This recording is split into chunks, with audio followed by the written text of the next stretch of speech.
नमस्कार, news India देख रहे हैं आप। मैं हूं कुंदन जम्यार। कोरोना महामारी के बीच 5 राज्यों में विधानसभा चुनाव की घोषणा हो चुकी है। इन राज्यों में चुनावी बिसात के साथ कोरोना के मामले भी तेजी से बढ़ रहे हैं।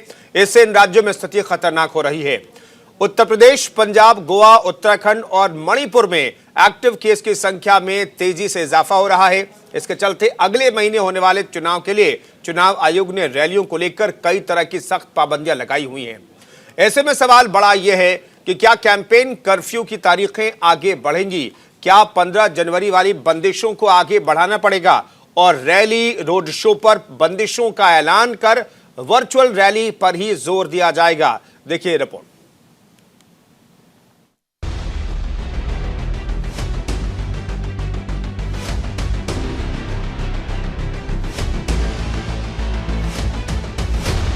देश में कोरोना और ओमिक्रॉन के मामले तेजी से बढ़ रहे हैं। पिछले कुछ दिनों में कोरोना के 1.5 लाख से ज्यादा मामले सामने आए हैं, तो केंद्र और राज्य सरकारें लगातार पाबंदियां बढ़ा रही हैं, जिसे देखते हुए आशंका जताई जा रही है कि वो दिन दूर नहीं जब देश फिर से संपूर्ण लॉकडाउन की गिरफ्त में होगा।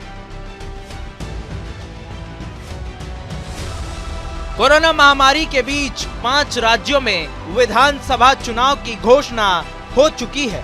इन राज्यों में चुनावी बिसात के साथ कोरोना के मामले भी तेजी से बढ़ रहे हैं। इससे इन राज्यों में स्थिति खतरनाक हो रही है। यूपी में पिछले 24 घंटे में कोरोना संक्रमण के 13,000 से ज्यादा नए मामले सामने आए हैं, जिससे प्रदेश में एक्टिव मरीजों की संख्या 57,000 के पार हो गई है। तो उत्तराखंड में 2,000 से ज्यादा मामले सामने आए हैं। एक तरफ पाबंदियां लग रही हैं, दूसरी ओर 5 राज्यों में चुनाव है और उन राज्यों में भी कोरोना के मामले तेजी से पांव पसार रहे हैं। चुनावों की तारीखों के ऐलान के साथ चुनाव आयोग ने रैली और रोड शो पर बंदिशों की तारीखें भी तय की है। 5 राज्यों में कोरोना के मामले बढ़ रहे हैं। ऐसे में सवाल बड़ा है कि क्या कैंपेन कर्फ्यू की तारीखें आगे बढ़ाई जाएंगी? कोरोना का विस्फोट हो रहा है, तो क्या 15 जनवरी वाली बंदिशें आगे बढ़ेंगी और रैली, रोड शो पर बंदिशों का ऐलान कर वर्चुअल रैली पर ही जोर दिया जाएगा?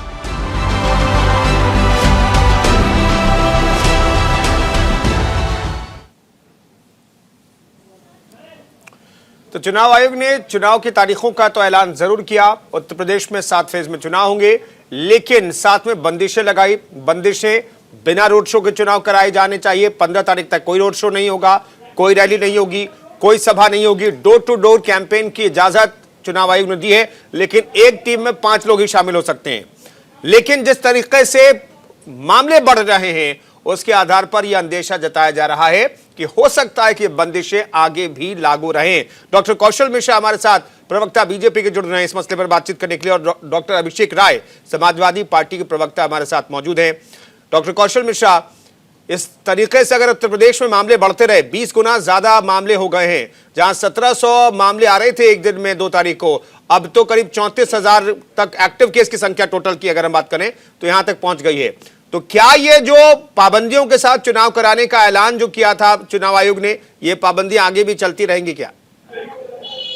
मुझे लगता है कि अगर नंबर बढ़ेंगे तो चुनाव आयोग को ऐसा ही करना चाहिए। फाइनली चुनाव के सारे डिसीजन तो चुनाव आयोग ही लेगा, लेकिन एज ए डॉक्टर मेरा भी मानना है कि आप लोगों को, जो भी लोग हैं, अगर वोट देने भी जाते हैं तो कोविड प्रोटोकॉल का पूरा फॉलो करें। रैलियां ऑलरेडी कैंसिल हो चुकी हैं, सब ऑनलाइन चल रहा है प्रचार, और 5 लोगों की टीम घर में जाकर के प्रचार कर सकती है, वो भी सोशल डिस्टेंसिंग एंड मास्क के साथ। ये मुझे लगता है कि ये परिपाटी बेहतर है। लोगों की जान को जोखिम में डालने के बगैर अगर चुनाव हो सकता है तो वैसा ही चुनाव होना चाहिए, जिससे कि देश की जनता और प्रदेश की जनता का कोई नुकसान ना हो। जहां तक रहे नियम कानून, जो सेंट्रल गवर्नमेंट की गाइडलाइन होगी और जो चुनाव आयोग का आदेश होगा, क्योंकि आचार संहिता लागू हो गई, तो चुनाव आयोग का जो भी आदेश होगा, एज ए पॉलिटिकल पार्टी हम सब उसको फॉलो करेंगे। एज ए डॉक्टर मेरी एडवाइस ये है कि सभी लोग सोशल डिस्टेंसिंग का फॉलो करें, मास्क लगाएं और उसके साथ डेमोक्रेसी के में पार्टिसिपेट करते हुए ज्यादा से ज्यादा लोग वोट दें। बिल्कुल। डॉक्टर अभिषेक, क्या समाजवादी पार्टी इससे सहमत है कि चूंकि कोरोना के मामले उत्तर प्रदेश में भी बढ़ रहे हैं, 20 गुना तक एक्टिव केस की संख्या बढ़ चुकी है, नए मामलों की संख्या भी बढ़ रही है, ऐसे में जो मौजूदा फॉर्मेट में चुनाव कराया जा रहा है, 15 तारीख तक जो बंदिशें हैं, उसी के तहत आखिरी तारीख तक यानी कि 7 मार्च तक इसी तरीके से चुनाव हो ताकि कोरोना का विस्फोट किसी भी गुंजाइश में ना हो सके? देखिए, हमारा बहुत सीधा सा पहले से ही कहना है, समाजवादी पार्टी बहुत क्लियर स्टैंड है। हम चाहते थे कि तय समय सीमा पर कोरोना प्रोटोकॉल्स का ध्यान रखते हुए चुनाव आयोग निष्पक्ष चुनाव कराए। हम अपने स्टैंड पे आज भी बहुत क्लियर है कि हमें निष्पक्ष चुनाव के लिए चुनाव आयोग को और एकदम वो कराने की तैयारी करनी चाहिए। रही बात कोरोना के गाइडलाइंस की, जो भी चुनाव आयोग कह रहा है समाजवादी पार्टी उसको मानती है, उसको नियमतः हम लोग फॉलो करेंगे। जनता की सुरक्षा सर्वोपरि, उस जनता की सुरक्षा और उसके स्वास्थ्य के साथ खिलवाड़ नहीं होना चाहिए, ऐसा समाजवादी पार्टी का मानना है। तैयारी क्या इस तरीके से समाजवादी पार्टी ने की है क्या? क्योंकि यहां तक कहा जा रहा है क्योंकि आधे से ज्यादा सीटों तक पहुंच जो है खुद मुख्यमंत्री योगी आदित्यनाथ ने बना ली। हालांकि आपके नेता भी लगातार रैलियां करते रहे, रोड शो करते रहे, सभाएं करते रहे, लेकिन क्या ये पाबंदियां लगने से पहले लोगों तक जो मैसेज पहुंचाना था आपकी पार्टी की तरफ से वो मैसेज पहुंच चुका है? देखिए, मैं बहुत सीधी सी बात हूँ, जनता इस प्रदेश की सरकार से बहुत तंग आ चुकी है क्योंकि इस प्रदेश की सरकार ने कुछ किया नहीं। 4.5 साल, पौने 5 साल में इन्होंने कुछ नहीं किया। आज आप देख रहे होंगे भारतीय जनता पार्टी में एक भगदड़ मची हुई है और ये कहते हैं ना कि एक जो करंट होती है, अंडर करंट चलती है, उसका घोतक है कि भारतीय जनता पार्टी के बड़े बड़े मंत्री इस्तीफा देके समाजवादी पार्टी में शामिल होना चाहते हैं। अगर आज हम अपना गेट, जो हमारा समाजवादी पार्टी का गेट है, अगर हम उसे खोल दें तो क्रमबद्ध 150 से 200 विधायक जो है समाजवादी पार्टी में शामिल हो जाए। तो ये बताने के लिए कहते हैं ना कि ये अंडर करंट जो आ रही है, जो 7 मार्च आते आते वो सुनामी के रूप में तब्दील हो जाएगी और 10 मार्च को भारतीय जनता पार्टी की उत्तर प्रदेश से विदाई तय है और अखिलेश जी आ रहे हैं। बिल्कुल, अखिलेश जी आ रहे हैं और सुनामी आने वाली है, ये कह रहे हैं समाजवादी पार्टी के प्रवक्ता डॉक्टर कौशल मिश्रा। चुनाव के वक्त तो सुनामी का जिक्र आप लोगों की तरफ से होता था, लेकिन इस बार समाजवादी पार्टी के प्रवक्ता ये कह रहे हैं कि सुनामी आने वाली है, अभी थोड़ा इंतजार कीजिए। मुंगेरी लाल के हसीन सपने 10 तारीख तक कोई भी देख सकता है और सारी पॉलिटिकल पार्टियां देख रही हैं। उत्तर प्रदेश में नंबर 1 की पे हम ही है। ये सारे जितने भी सर्वे आप देख लीजिए टेलीविजन पे होने वाले, किसी भी सर्वे ने कोई क्वेश्चन नहीं किया। बस ये है कि जीत किसी ने कहा है कि जस्ट मार्जिन से जीतेंगे, किसी ने कहा है कि 300 तक जाएंगे। एक भी सर्वे अभी तक का भारतीय जनता पार्टी को नंबर 1 से हिला नहीं पाया है। बाकी सारी पॉलिटिकल पार्टी आपस में इलेक्शन लड़ रही है, वो नंबर 2, नंबर 3, नंबर 4 डिसाइड करने के लिए। अब बात आती है सुनामी पे। हमारे यहाँ आप सबको पता है, पूरे पॉलिटिकल सर्किल में पता है कि करीब 50 से लेकर 70-100 तक टिकट कट सकते हैं। यानी कि जिन नेताओं ने जनता के बीच जाके काम नहीं किया, जिन नेताओं ने कोरोना पीड़ितों की मदद नहीं की, जिन नेताओं ने कोरोना में जाकर के लोगों का हाथ की मदद के लिए हाथ नहीं बढ़ाया, उन सभी लोगों के टिकट काटे जा सकते हैं। और आपको पता है, जब लड़का फेल होने वाला होता है तो रिजल्ट आने के पहले लड़के को ही पता होता है कि वो फेल होने वाला है, रिजल्ट बाद में आता है। तो वो सारे लोग जो हमारे यहाँ पे जिनका टिकट कट चुका है, जो मानते हैं कि उनको टिकट नहीं मिलेगा, वो कहीं पे भी जा सकते हैं और कोई भी पार्टी उनको ले सकती है। उससे जनता का जो हमसे प्यार है, मोहब्बत है, विश्वास है, सबका साथ, सबका विकास, सबका प्रयास के साथ जो प्रदेश में सरकार जनता ने बनाई है, उसी सरकार की वजह से आज प्रदेश उत्तर प्रदेश से उत्तम प्रदेश की राह पे है। एक बीमारू स्टेट से उठने की कोशिश कर रहा है। 6 लाख करोड़ की आप ये समझिए कि अर्थव्यवस्था बन गया है इस बार। और अगर आप देखें पिछले 5 सालों में 11 लाख करोड़ की इकोनॉमी, 11,000 करोड़ की इकोनॉमी से 23 लाख करोड़ की इकोनॉमी वाला बजट पेश किया गया है। तो जितना विकास आप जाकर के उत्तर प्रदेश की धरती पे जाके देखिए, नजर आएगा, कोने कोने पे नजर आएगा। एक आदमी को क्या चाहिए, गरीब आदमी को रोटी, कपड़ा और मकान। 2.5 साल से 15 करोड़ लोगों को अनाज मुफ्त दिया जा रहा है, तेल दिया जा रहा है, नमक दिया जा रहा है, चना दिया जा रहा है। लोगों के अकाउंट में सीधे पैसे आ रहे हैं, करप्शन नहीं है, सीधे उनके अकाउंट में पैसे आ रहे हैं। और लोगों को मकान दिया जा रहा है, शौचालय दिया जा रहा है, बिजली दी जा रही है। और इतना सब कुछ होने के बाद विकास की राह पे जब प्रदेश चल रहा है, तो हमें उन डॉक्टर लोगों कौशल से किशोर, जिन्होंने जनता के सामने परफॉर्म नहीं किया है, उनके किसी दल बदलने से कोई परेशानी नहीं डॉक्टर है। कौशल, और उसकी सुनामी लेकर के कोई नहीं, भी ठीक है जा डॉक्टर सकता है। कौशल, मैं ठीक है, आप चूंकि एक पार्टी का पक्ष रख रहे हैं तो उसकी सरकार बनेगी, आप दावा करेंगे, अभिषेक जी भी दावा करेंगे। मैं तो कोरोना को लेकर के थोड़ा चिंतित हूं। कोरोना जिस हिसाब से बढ़ रहा है, क्या ये और ऊपर जाएगा? क्या उत्तर प्रदेश में पीक आने में कितना टाइम लगेगा? जब वोटिंग की तारीख होगी तब ये पीक पर जाएगा क्या? ये जरा हमारे दर्शकों को बता दीजिए तो बेहतर रहेगा, क्योंकि दावे तो आप भी करेंगे, अभिषेक साहब भी दावे करें सुनामी के। कोरोना का हाल क्या रहेगा जब वोटिंग के लिए लोग निकलेंगे तब? मैं आज एज ए डॉक्टर, जो मेरा एक्सपर्ट ओपिनियन है, मुझे ऐसा लगता है कि कोरोना का पीक करीब करीब अगले 10 से 15 दिनों में आ जाएगा। 26 जनवरी से लेकर 30 जनवरी के बीच में किसी भी हालत में कोरोना का पीक आकर के प्लेट्यू आकर फ्लैटनिंग चालू हो जाएगी, जिस तेजी से कोरोना बढ़ रहा है। और जिस समय चुनाव या जिस समय वोटिंग होगी, शायद उस समय पीक एकदम डाउनफॉल पे होगा। लेकिन ये मेरा अनुमान है एज ए कोरोना एक्सपर्ट, इस पे मैं पूरी तरह से कंफर्म नहीं बोल सकता। लेकिन जिस तरीके का पहले भी देखा गया है, और एक चीज और बताना चाहूंगा एज ए डॉक्टर, ये जो वेरिएंट आया है, इसकी मारक क्षमता यानी इसकी डेडली कैपेसिटी बहुत कम है, लेकिन इन्फेक्टिविटी ज्यादा है। तो ये एक तरह से नेचुरल वैक्सीन का भी काम करेगा, जिससे कि जिनको थोड़ा बहुत इन्फेक्शन होगा उनको नेचुरल वैक्सीन मिल जाएगी, और आगे इसमें 2 छोटे छोटे वेव्स और आएंगे, उसके बाद कोरोना शायद खत्म हो जाएगा, ऐसा मेरा विश्वास है एज ए डॉक्टर। बिल्कुल। डॉक्टर अभिषेक, आपको क्या लगता है कब पीक आएगा? कौशल कह रहे हैं, मैं भी उस बात से सहमत हूँ, बट मैं इनके पीक के टाइम से सहमत नहीं हूँ, क्योंकि जो मुझे लगता है कि अभी आप देखें, ये वायरस जो है स्पोरोडिक ज्यादा, विरुलेंट कम है, जो अभी डॉक्टर कौशल ने भी ये बात कही। और जो मुझे लगता है एज अ मेडिकल एक्सपर्ट, मुझे ये लगता है इसका पीक जो है, जो आना चाहिए वो करीब फर्स्ट वीक ऑफ फेब में आना चाहिए, और इसका प्लेट्यू फेज जो आएगा वो सेकेंड वीक या थर्ड वीक तक आके, क्या कहते हैं, प्लेट्यू फेज में आ जाएगा। उसके बाद ये डिक्रीज करेगा। तो हमें जरूर उस पर सावधानी बरतनी चाहिए। चुनाव आयोग बार बार इस बात को कह रहा है, मेडिकल एक्सपर्ट्स कह रहे हैं, WHO के कई गाइडलाइंस आई हैं, और जितने भी मेडिकल फेटर्निटीज हैं वो भी इस बारे में ये बात कह रही हैं। तो हम इस बात से, डॉक्टर कौशल की बात से एकदम बिल्कुल सहमत है कि बिल्कुल कोरोना का पीक आएगा, बट ये ज्यादा हार्मफुल नहीं होगा। ये जिस तरह से पिछले, कहते हैं, कोरोना का जो सेकंड वेरिएंट आया था, थर्ड वेरिएंट आया था, वो जितना हार्मफुल था सेकंड कोरोना वेव में, वो इतना हार्मफुल नहीं होना चाहिए। ये स्पोरेडिक ज्यादा होगा, फैलेगा ज्यादा, बट इसकी वेरुलेंसी जो है वो बहुत कम है। तो जनता के स्वास्थ्य के साथ बहुत ज्यादा नुकसान नहीं होना चाहिए। अगर सरकार ने और चुनाव आयोग ने स्वास्थ्य कर्मियों को और सारे स्वास्थ्य विभाग को और थोड़ी सी परहेज रखा और सारी चीजें रखी, तो इसे इतना वेरुलेंट नहीं होना चाहिए। डॉक्टर कौशल, डॉक्टर अभिषेक, बहुत अच्छा लगा कि दोनों जो डॉक्टर साहब हैं वो कम से कम एक मत हैं। थोड़ी सी भिन्नता है लेकिन एक मत है इस मामले में।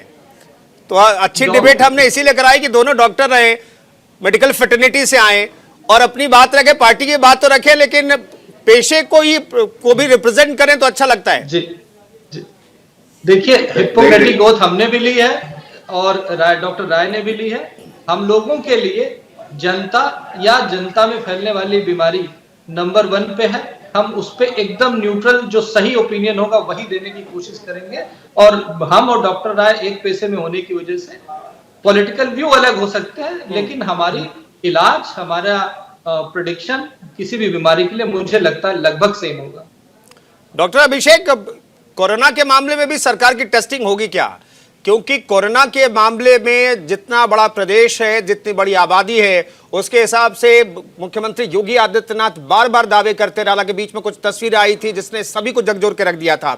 उसके बाद जिस हिसाब से मुख्यमंत्री योगी आदित्यनाथ एक्टिव थे, जिस हिसाब से कोरोना पर कंट्रोल किया गया बाकी राज्यों के मुकाबले, तो जो सच्चाई है और जो सरकार दावे कर रही है, इस पर भी योगी सरकार को टेस्ट किया जाएगा क्या? जब वोट करने लोग जाएंगे, बटन दबाने जब जाएंगे, तो वो तस्वीरें, वो हालात भी लोगों के जहन में होंगे क्या? बिल्कुल होंगे। आप एक चीज सोचिए, जब कोरोना की सेकेंड वेव आई थी तो माननीय मुख्यमंत्री जी तो बंगाल में प्रचार भी बने हुए थे। वो वहां विकास की फोटो खींचने गए थे, जो बाद में उन्होंने न्यूज़पेपरों में लगवाई। गंगा में लाशें बह रही थी, उत्तर प्रदेश की हालत बेहाल थी, ऑक्सीजन की कमी थी, रेमडेसिविर इंजेक्शन की ब्लैक मार्केटिंग होने लग गई और सरकार का उस पर कोई कंट्रोल नहीं रह गया था। जो इंजेक्शन 950 रुपए का मिलता है वो 50-50 हजार, लाख रुपए में बिका। बीइंग अ मेडिको, डॉक्टर कौशल कांत भी ये बात को एग्री करेंगे कि उत्तर प्रदेश में ऐसी बुरी हालत थी। लेकिन ठीक है, सरकार को उसका नियंत्रण करने चाहिए और वो बेहतर तरीके से करना चाहिए। दावे इन्होंने बहुत किए हैं, लेकिन कहते हैं ना कि आज भी जो एम्बुलेंस कोरोना काल में काम आई वो भी समाजवादियों की 108 एम्बुलेंस थी। भले उसका नाम बदल दे, उससे कोई फर्क नहीं पड़ता। जो भी मेडिकल कॉलेज का इंफ्रास्ट्रक्चर था, जहां पे फैकल्टी रिक्रूटमेंट से लेकर सारी चीजें हुई, जहां जो बेसिक इंफ्रास्ट्रक्चर थे उसमें से मैक्सिमम जो है समाजवादी सरकार के बनाए हुए थे। तो समाजवादी पार्टी ने काम किया। हमारे माननीय राष्ट्रीय अध्यक्ष जी ने जो आजमगढ़ का पीजीआई है उसके लिए 1 करोड़ रुपए कोरोना के लिए तुरंत उन्मुख किया। हमारे जो एमएलसीज और विधायकों है आजमगढ़ के एक दूसरे सीएचसी, बड़ी सीएचसी के लिए उन्होंने वहां पे बेड्स और सारी अरेंज करने के लिए तुरंत पैसा अपने बजट से उन्मुख करा। तो ये दिखाता है कि समाजवादी पार्टी का कार्यकर्ता हर लेवल पे काम करता है। हमारे कार्यकर्ताओं ने जनता के बीच में जाके, चाहे ऑक्सीजन की कमी रही हो, सिलेंडर बांटने की कमी रही हो, चाहे दवाइयों की कमी रही हो, चाहे हॉस्पिटल में बेड दिलाने की कमी रही हो, सबने वो देखा। डॉक्टर अभिषेक, दरअसल सत्ता पक्ष तो ये कहता है कि कोरोना के टाइम में ना अखिलेश यादव दिखाई दे रहे थे, ना उनकी पार्टी के कार्यकर्ता दिखाई दे रहे थे। सड़कों पर कोई नहीं दिखाई दे रहा था। या तो सरकार के नुमाइंदे दिखाई दे रहे थे या बीजेपी के लोग दिखाई दे रहे थे।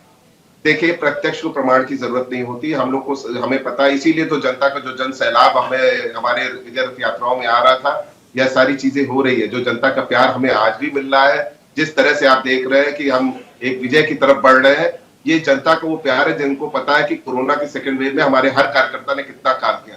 हमारा हर कार्यकर्ता अपने आप को अखिलेश जी की तरह मान के उन्होंने किया, जबकि अखिलेश जी खुद पॉजिटिव हो गए थे और अभी उनकी फैमिली भी इधर अभी पीछे भी पॉजिटिव हो गई, तो उन्हें फिर आइसोलेशन में रहना पड़ा।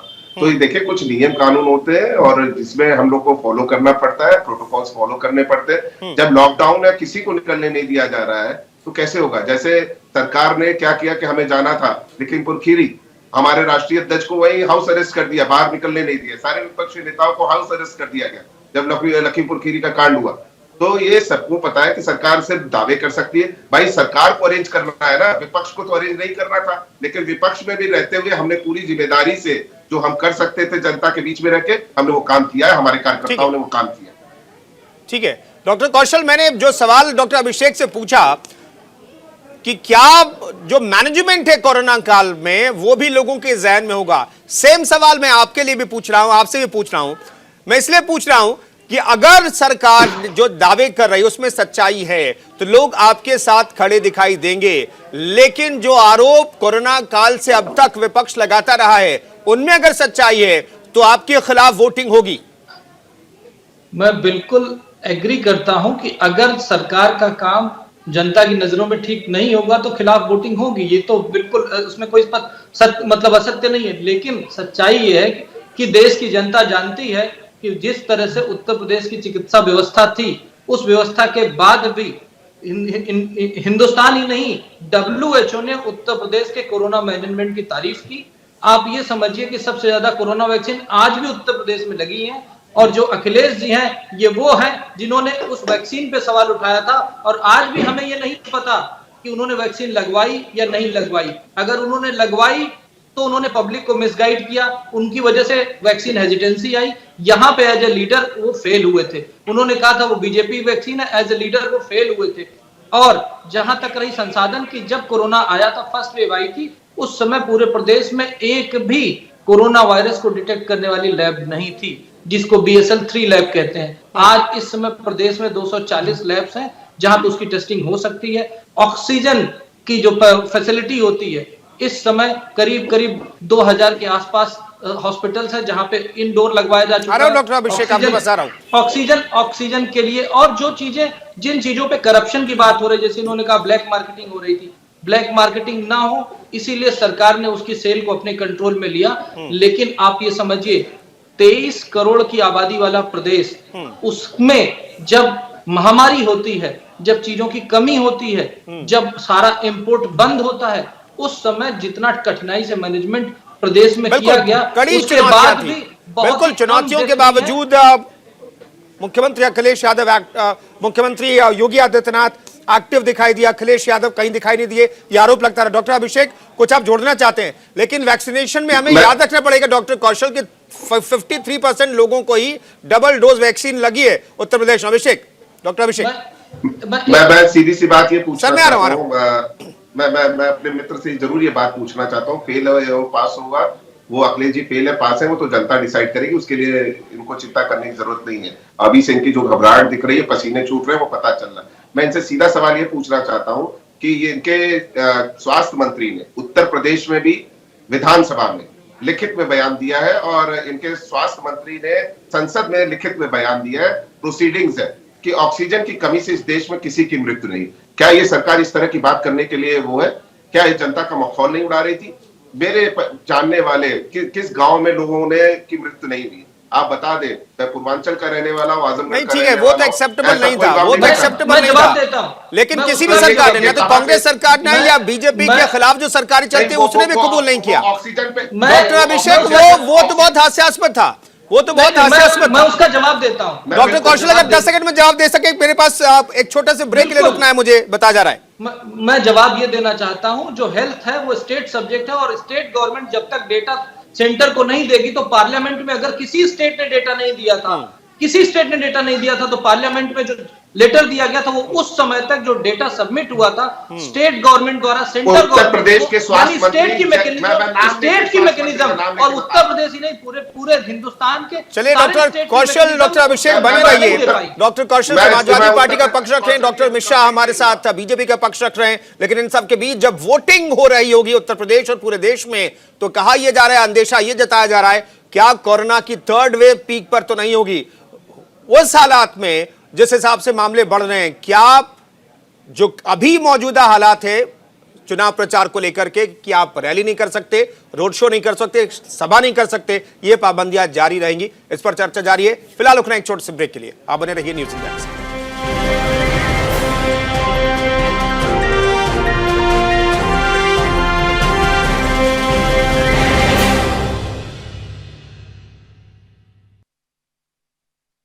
तो उत्तर प्रदेश सहित तमाम जो 5 राज्य हैं जहां पर चुनाव होने वाले हैं, जहां पर चुनाव की तारीखों का ऐलान हो चुका है, वहां पर कोरोना के मामले बढ़ रहे हैं। 15 तारीख तक किसी भी तरह की चुनावी रैली, रोड शो और किसी भी तरह की सभा करने पर चुनाव आयोग ने रोक लगा रखी है। लेकिन 15 तारीख की जो पाबंदी है, क्या उसे आगे बढ़ाया जाएगा? क्योंकि उत्तर प्रदेश में भी अब एक दिन में 13,000 से ज्यादा मामले सामने आ रहे हैं।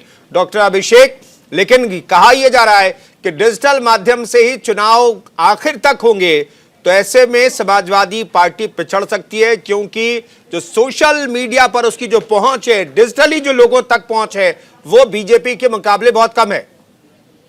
देखिए, हम बहुत सीधी सी बात कहते हैं कि हमारे यहाँ झूठ और फरेब के लिए नहीं है सोशल मीडिया। जैसे बीजेपी की आईटी सेल की जो हेड है, अभी उन्होंने एक माननीय राष्ट्रीय अध्यक्ष जी की एक फोटो लगाई जिसके ऊपर क्या कहते हैं, हमारी तरफ से एफआईआर भी होने वाली है और जल्दी उसको मीडिया को भी बताया जाएगा।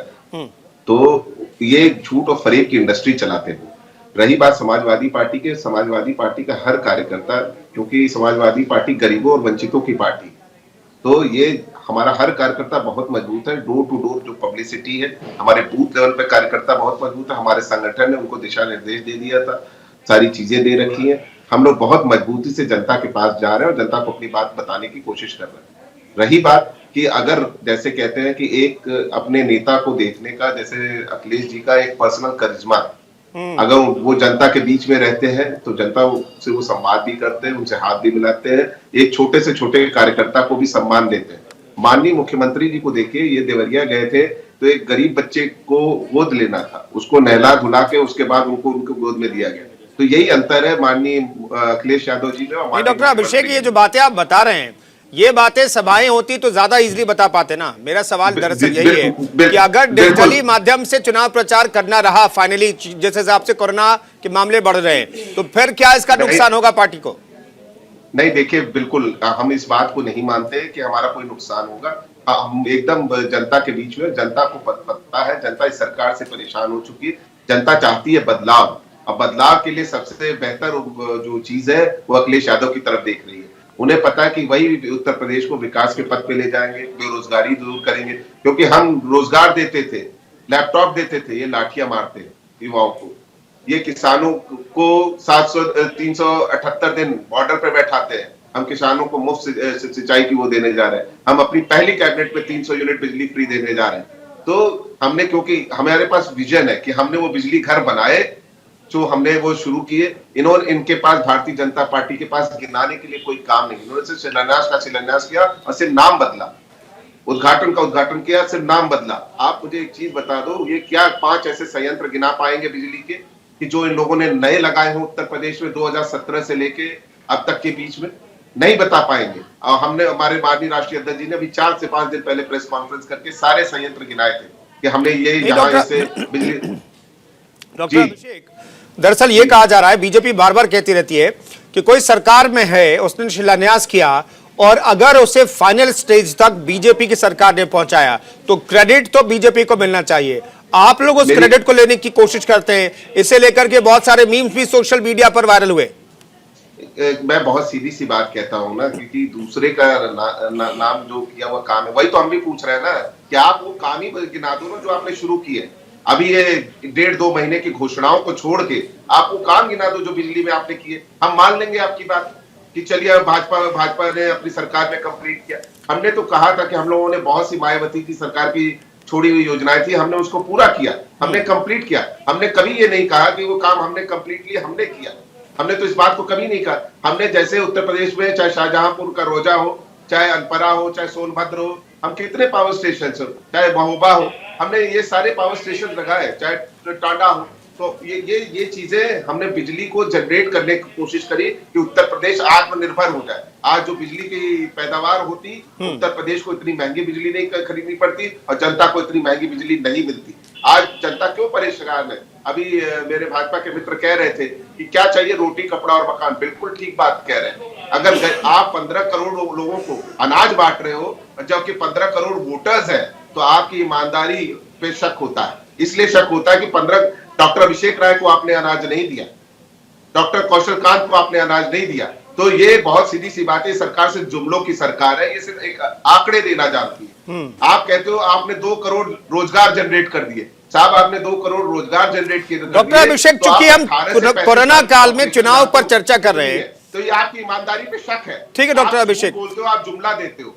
ठीक है डॉक्टर अभिषेक, मैं ये जानना चाहता हूं, चूंकि आप मेडिकल फ्रेटर्निटी से हैं, तो इसलिए मैं जानना चाहता हूं, चूंकि कोरोना पर ही हम चर्चा कर रहे हैं और कोरोना काल में चुनाव हो रहा है, इस पर हम चर्चा कर रहे हैं, तो आपसे मैं चाहूंगा कि न्यूट्रल होकर के अगर आप दर्शकों को बता सकें, जब कोरोना काल शुरू हुआ 2020 में, तब मेडिकल इंफ्रास्ट्रक्चर की स्थिति क्या थी, अब स्थिति क्या है? और चूंकि लगातार राज्य सरकार ये दावे करती है कि हम कोशिश कर रहे हैं, बहुत सारे जिलों में मेडिकल कॉलेज का शिलान्यास किया गया है जिस पर काम किया जा रहा है, कुछ जिलों में मेडिकल कॉलेज ने काम करना भी शुरू कर दिया है, ओपीडी शुरू हो गई है। मैं एज ए डॉक्टर आपसे सवाल पूछना चाहता हूं, तब की स्थिति और अब की स्थिति में क्या देख रहे हैं? मैं देखिए एज ए डॉक्टर ही आपको जवाब देना चाहता हूं। मैं आपको इसका एग्जांपल के साथ देना चाहता हूं। जब हमारी सरकार थी 2012 से 17 में, हमारे में 17 मेडिकल कॉलेज उत्तर प्रदेश में नए बने, प्राइवेट और गवर्नमेंट मिला के 17 मेडिकल कॉलेजेस नए बने। जो स्टेटमेंट था, क्या कहते हैं, माननीय स्वास्थ्य मंत्री जी का उस समय के 2018 में उन्होंने स्टेटमेंट दिया लोकसभा में। उन्होंने बताया कि उत्तर प्रदेश में उस समय 47 मेडिकल कॉलेजेस रन कर रहे थे। अभी इन्होंने आके 16 नए मेडिकल कॉलेजेस का वो किया। मैं आजमगढ़ का रहने वाला हूं, मैं जौनपुर भी जाता हूं, मैं गाजीपुर भी जाता हूं। आप न्यूज इंडिया की टीम भेज के, अपने कैमरामैन को भेज के वहां की वास्तविक स्थिति देख लीजिए। अत्याधुनिक खंडहर है वो, अत्याधुनिक खंडहर जिसे कहते हैं, क्योंकि ना वह मेडिकल फैकल्टी रिक्रूट है। देखिए, जेआर और सीनियर रेजिडेंशियल मेडिकल कॉलेजेस नहीं चलते, वो चलते असिस्टेंट प्रोफेसर, प्रोफेसर और एसोसिएट प्रोफेसर से। तो आपने वहां बेसिक इंफ्रास्ट्रक्चर ही नहीं बनाया, अभी आपकी बिल्डिंग कंप्लीट नहीं है, उसे अभी भी ग्रीन, उससे कंस्ट्रक्शन चल रहा है, ग्रीन उससे कवर किया जा रहा है कि धूल मिट्टी बाहर रहा है। एक मरीज आप उसमें नहीं भर्ती कर सकते। रही बात 2020 की, जो हमने छोड़ा था, हमने 108 समाजवादी एम्बुलेंस खरीदी, इस प्रदेश को सुधारा, तो वो हम लाने वाले हम थे। हमने मेडिकल कॉलेजेस बनाए, हमने मेडिकल पे जो काम किया वो इनकी सरकार ने नहीं किया। हमने राम मनोहर लोहिया जैसा इंस्टीट्यूट बनाया, हम कैंसर इंस्टीट्यूट बनाने जा रहे थे। इनके सबसे बड़े नेता थे अटल बिहारी वाजपेयी, उनके नाम से यूनिवर्सिटी बन रही थी, मेडिकल यूनिवर्सिटी। अभी तक उसके ये ईंट नहीं रख पाए, अभी भी वो राम मनोहर लोहिया के 9वें तल पे चल रही है। तो ये क्या बात करेंगे कि इन्होंने मेडिकल स्ट्रक्चर में क्या काम किया? कुछ अगर ये हमारी सरकार के बनाए हुए कामों को अगर आगे बढ़ा के करते और फैकल्टी रिक्रूटमेंट करते, डॉक्टर्स का रिक्रूटमेंट करते, तो इस तरह से इनमें दिक्कत नहीं आती।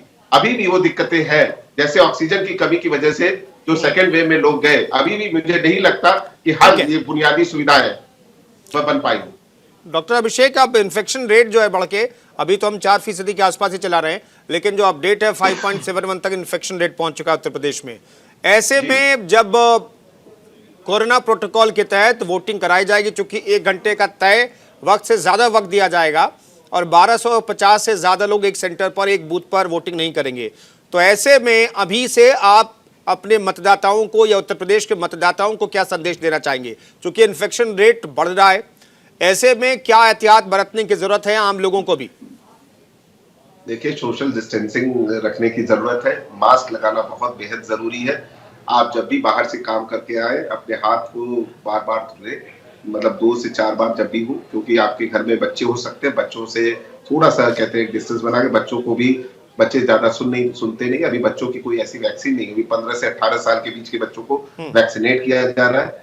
और रही बात चुनाव की, तो हम यही चाहते हैं कि मतदान करना बहुत जरूरी है, क्योंकि जो अन्याय उनके साथ हो रहा है, उस अन्याय को हटाने के लिए उन्हें वोट करना पड़ेगा। एक बढ़िया योग्य सरकार लानी होगी, योगी सरकार की जरूरत बिल्कुल नहीं। डॉक्टर अभिषेक, एक चीज और जानना चाहूंगा, मौजूदा जो स्थिति है इन्फेक्शन रेट के हिसाब से, मामलों के हिसाब से, क्योंकि 13,000 से ज्यादा मामले एक दिन में सामने आए उत्तर प्रदेश में, मेरा सवाल यह है कि इस सिचुएशन में क्या चुनाव आयोग को जो मौजूदा पाबंदियां हैं उसे जारी रखनी चाहिए? देखिए, ये चुनाव आयोग का विषय है, मैं इस पे कोई टिप्पणी नहीं करना चाहता। चुनाव आयोग को मैंने बोला ना, इक्वालिटी रखते हुए निष्पक्ष चुनाव कराने चाहिए, ये उनका विषय है, उनको डिसाइड करने दीजिए, सरकारी तंत्रों को डिसाइड करने दीजिए। हमारा बस सीधा सा है कि निष्पक्ष चुनाव कराए, किसी को एडेड एडवांटेज देने की जरूरत नहीं हो। अगर हमें रैलियां, अगर बीजेपी को रैलियां करने का मौका मिल रहा है, या हमें भी उतनी बराबर मौके और चांसेस मिलने चाहिए, क्योंकि जनता के बीच में जाने का अधिकार जितना उनका है उतना हमारा है। मैंने बोला, ये वायरस विरुलेंट नहीं है, ये स्पोरोडिक है। अगर हम कोरोना की गाइडलाइंस को फॉलो करते हुए रैलियां कर सकते हैं, तो आयोग को जिन जिन विधानसभाओं में चुनाव की डेट जैसे आ रही है, स्तर वाइज उसको देने के लिए, ये एज अ डॉक्टर में मेरा पर्सनल सुझाव है कि एज अ डॉक्टर कि आपको कोरोना के प्रोटोकॉल्स होते हुए आप दे सकते हैं लिमिटेड भीड़ के साथ। That is my point. मैंने ये जो सवाल पहले पूछा था, सपा प्रवक्ता से पूछा था, अब डॉक्टर अभिषेक राय से पूछ रहा हूं, ऐसे माहौल में क्या चुनावी रैलियों की इजाजत देनी चाहिए चुनाव आयोग को? देखिए, मैंने बोला ना कि ये चुनाव आयोग का विषय है, और चुनाव नहीं, मैं तो डॉक्टर अभिषेक से पूछ रहा हूं, चुनाव आयोग को भूल जाइए। डॉक्टर अभिषेक के लिए चुनाव आयोग का कोई मतलब नहीं है। नहीं, बिल्कुल, आप प्रवक्ता के तौर पर आप भूल जाइए। मैं ये पूछ रहा हूं कि डॉक्टर अभिषेक क्या कहते हैं? डॉक्टर अभिषेक ये कहते हैं कि जनता को मास्क लगा के कोरोना गाइडलाइंस का फॉलो करना चाहिए। चलिए डॉक्टर अभिषेक, मैं रोक रहा हूं, एक बड़ी खबर दर्शकों को बता देते हैं, एक बड़ी खबर दर्शकों को बता देते हैं। बड़ी खबर यह है कि मुख्यमंत्री योगी आदित्यनाथ अयोध्या से चुनाव लड़ेंगे। अटकलें लगाई जा रही थी कि योगी आदित्यनाथ चुनाव लड़ेंगे, तो कहां से लड़ेंगे? क्या मथुरा से लड़ेंगे, क्या अयोध्या से लड़ेंगे, क्या गोरखपुर से लड़ेंगे, क्या वाराणसी से लड़ेंगे? लेकिन अब तस्वीर साफ होती हुई दिख रही है, सीएम योगी अयोध्या से चुनाव लड़ेंगे। तो अवध का जो इलाका होगा वहां पर माहौल बनाएंगे बीजेपी के पक्ष में मुख्यमंत्री योगी आदित्यनाथ। इस वक्त की बड़ी खबर हम आपको बता रहे हैं, फाइनली अवध के क्षेत्र से चुनाव लड़ने का फैसला सीएम योगी ने लिया। ये भीड़ की तस्वीरें हम आपको दिखा रहे हैं, सूत्र बता रहे हैं कि सीएम योगी अयोध्या से चुनाव लड़ेंगे। इस वक्त की बड़ी खबर आपको बता रहे हैं, बड़ी खबर है, अयोध्या से चुनाव लड़ेंगे, चुनाव लड़ेंगे अयोध्या से योगी आदित्यनाथ, ये सूत्र बता रहे हैं। दरअसल लगातार मंथन जो है 2 दिनों से दिल्ली में चल रहा है। कोर कमेटी की बैठकें लगातार दिल्ली में हो रही है। कल महत्वपूर्ण एक और बैठक होगी, चुनाव समिति की बैठक होगी।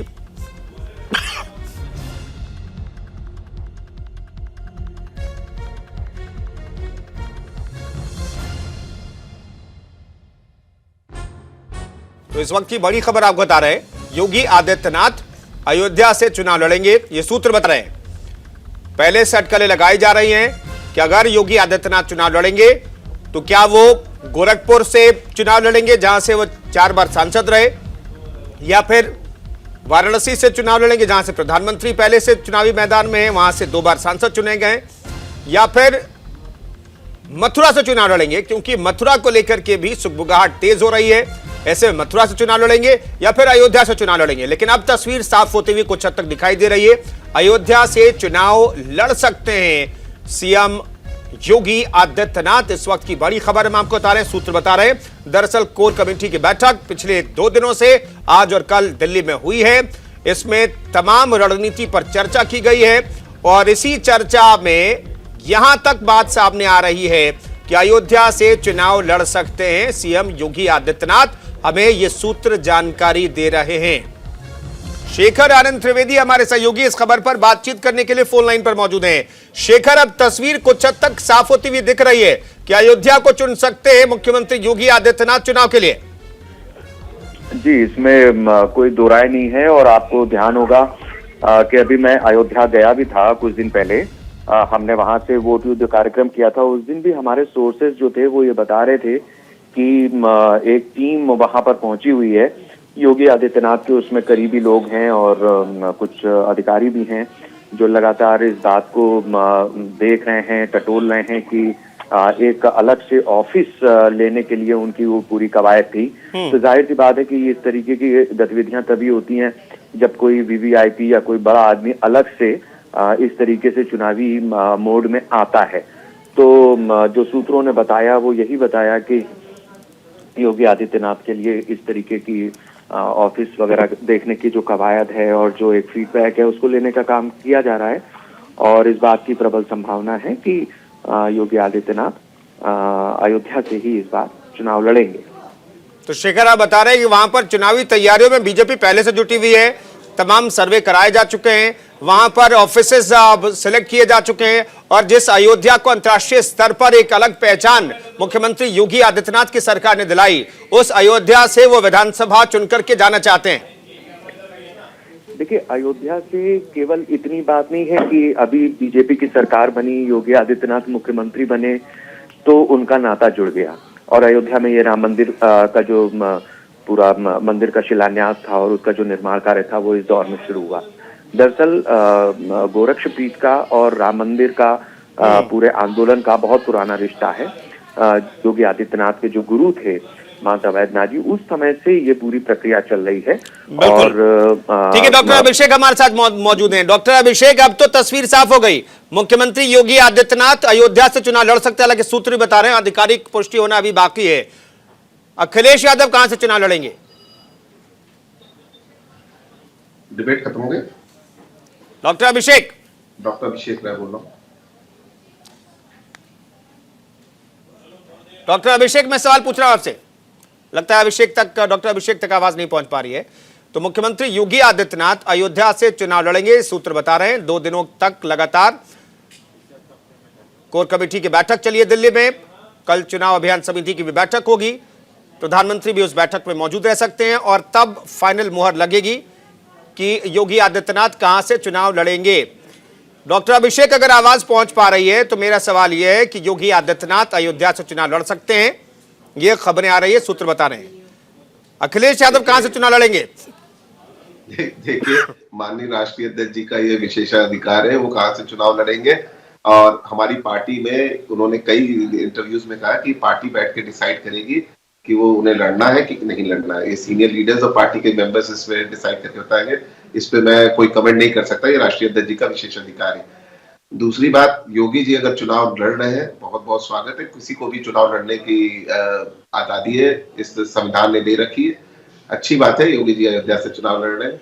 हम वहां इस बार जिला पंचायत में हमारी पार्टी के सबसे ज्यादा जिला पंचायत सदस्य चुन के आए, तो बहुत बढ़िया बात है। अच्छी रोचक लड़ाई होगी।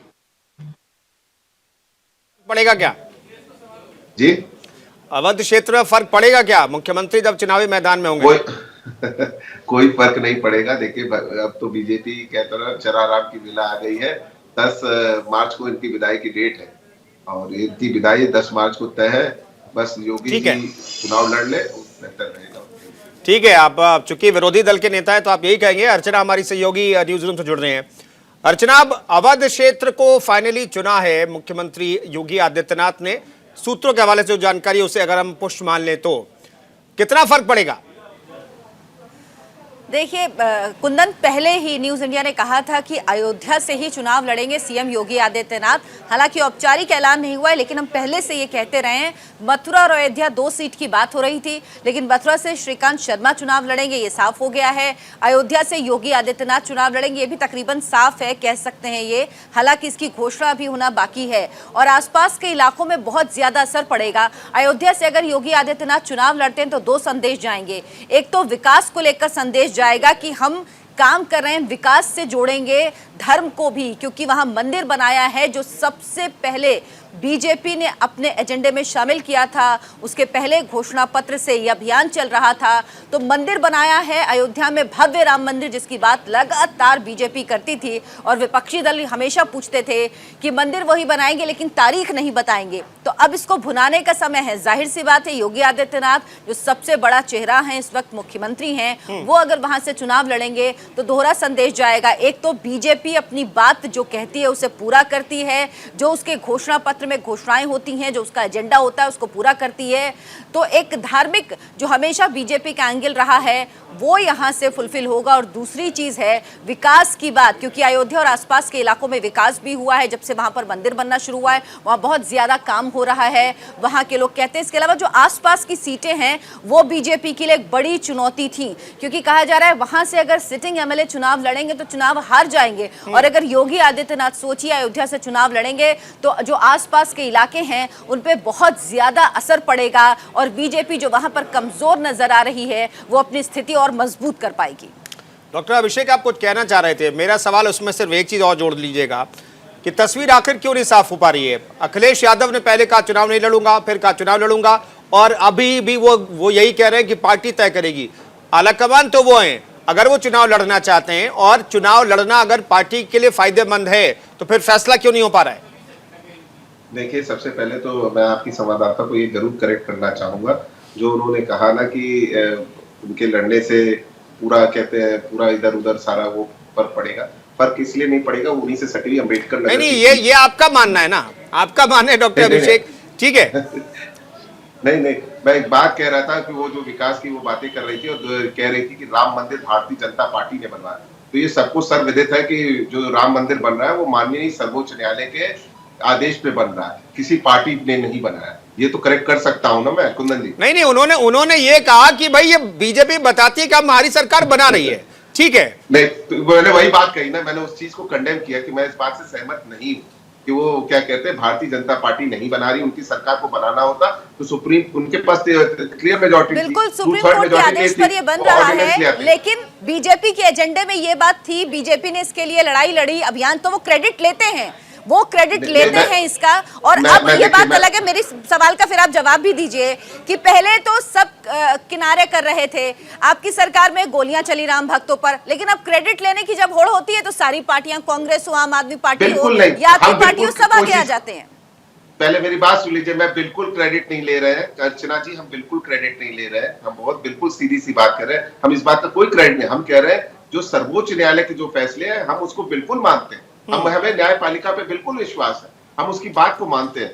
रही बात कुंदन जी, जो आप ये बात कह रहे थे कि इससे कितना फर्क पड़ेगा, क्या नहीं पड़ेगा, ये तो देखिए चुनाव बताएगा। अभी भी अयोध्या में जब सर्वोच्च न्यायालय के आदेश के बाद वहां पे मंदिर निर्माण शुरू हो गया और त्रिस्तरीय जिला पंचायत चुनाव हुए, वहां सबसे नंबर 1 जो पार्टी जिला पंचायत सदस्य निकल के आए वो समाजवादी पार्टी के निकल के आए। तो ये जनता चाहती थी, उसी के काट के लिए तो मुख्यमंत्री वहां जा रहे हैं। डॉक्टर अभिषेक, एक फाइनल जवाब, मैंने जो सवाल पूछा उसका जवाब नहीं दिया आपने।